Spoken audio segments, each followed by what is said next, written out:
ओम श्री गणेशाय नमः। श्री शिव महापुराणे द्वितीयायां रुद्र संहितायां चतुर्थे कुमारखंडे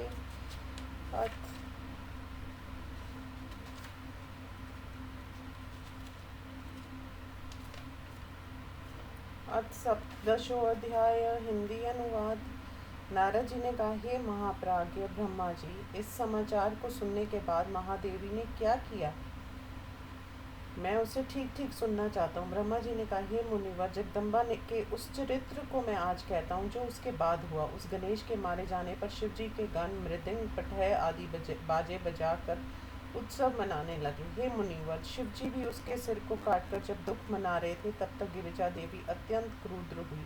मैं क्या करूं, कहाँ जाऊं, हाय हाय मैं दुखी हो गई हूँ। इसके मरने का दुख मेरा कैसे दूर होगा। मेरे पुत्र को सभी देवताओं तथा गणों ने मार डाला है। या तो मैं उन सब का विनाश करती हूँ या प्रलय कर देती हूँ। इस प्रकार दुखी होकर उसने सैकड़ों हजारों शक्तियों को समस्त लोक की महेश्वरी पार्वती ने क्रुद्ध होकर सृष्टि कर दी। वे सभी शक्तियां तेज से संपन्न थी। जगदम्बा को प्रणाम करके कहने लगी, माता आदेश दीजिए। हे मुनिवर, ये सुनकर मूल प्रकृति वह शिव शक्ति क्रोध में आकर उन सब से कहने लगी। देवी ने कहा, हे देवियों, हे शक्तियों, तुम सब मेरी आज्ञा से प्रलय कर डालो, इसमें कुछ सोचना नहीं। देवता, ऋषि, यक्ष, राक्षस, अपने पराये सभी को भी है सखियों, तुम हठपूर्वक खा जाओ। ब्रह्मा जी ने कहा, पार्वती की आज्ञा पाकर वे सभी शक्तियां क्रोधित होकर देवता आदि सबका संहार करने के लिए तत्पर हो गई। जिस प्रकार आग तिनकों को खा जाती है, उसी प्रकार वे शक्तियां संहार करने के लिए तत्पर हो गईं। गणों के स्वामी ब्रह्मा, विष्णु, शिव, इंद्र, कुबेर, स्कंद, सूर्य आदि जो जहाँ दिखलाई दे रहा था, शक्तियां उसका वहीं निरंतर संहार करने लगी।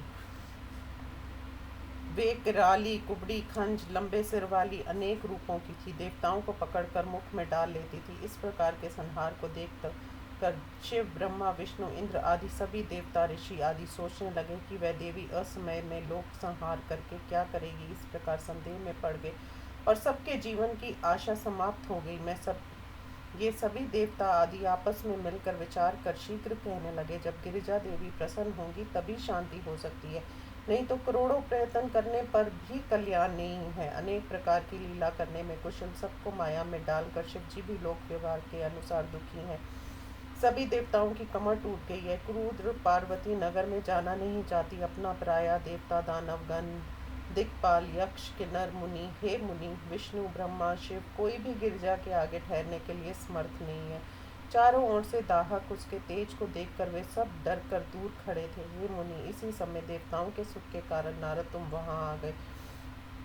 तुमने अपने पिता मुझ ब्रह्मा, विष्णु, शिव को प्रणाम कर हम सबको मिलकर इस समय क्या करना चाहिए ये विचार कर सब देवता तुम्हारे साथ मिलकर सोचने लगे कि दुख की शांति कैसे हो। सभी ने कहा, जब तक गिरजा देवी कृपा नहीं करेंगी तब तक सुख नहीं मिल सकता, इसमें संदेह नहीं है।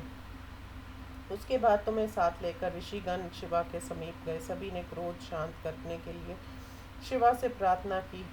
देवगणों की आज्ञा से बार बार प्रणाम करके अनेक स्तोत्रों से उनकी स्तुति करके सबने उन्हें प्रेम से प्रसन्न किया। देव ऋषियों ने कहा, हे जगदम्बा, शिव कल्याणी, चंडिका, आपको बार बार नमस्कार है। माता, सबकी सृष्टि करने वाली आप ही आदि शक्ति हैं।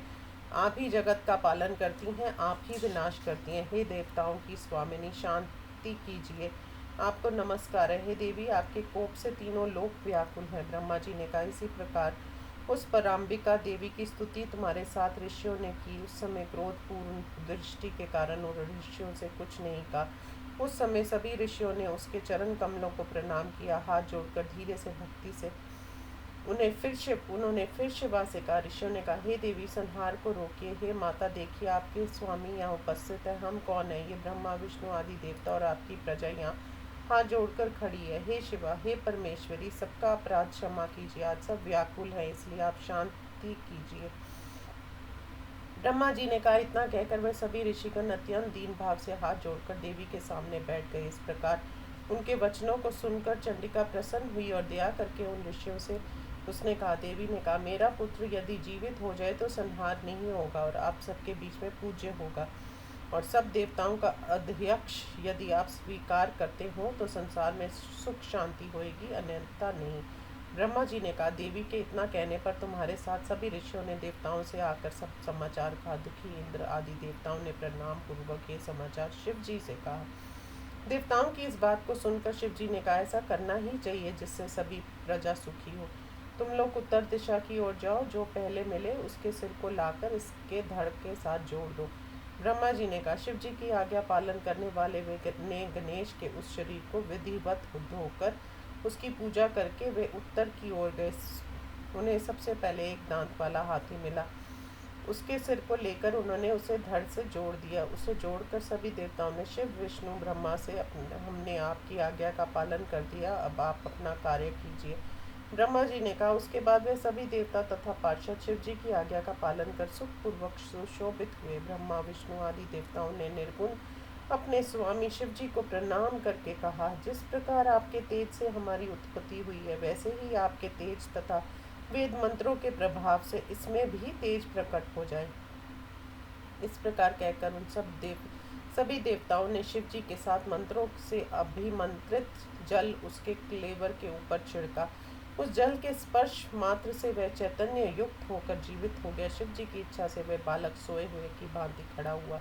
सौभाग्य संपन्न हाथी के मुख वाला, रक्त वर्णन, परम सुंदर, प्रसन्न मुख, सुंदर प्रभा युक्त, ललित आकृति वाला हे मुनिवर, उस जीवित बालक शिवापुत्र को देखकर सब प्रसन्न हुए और सब दुख नष्ट हो गए।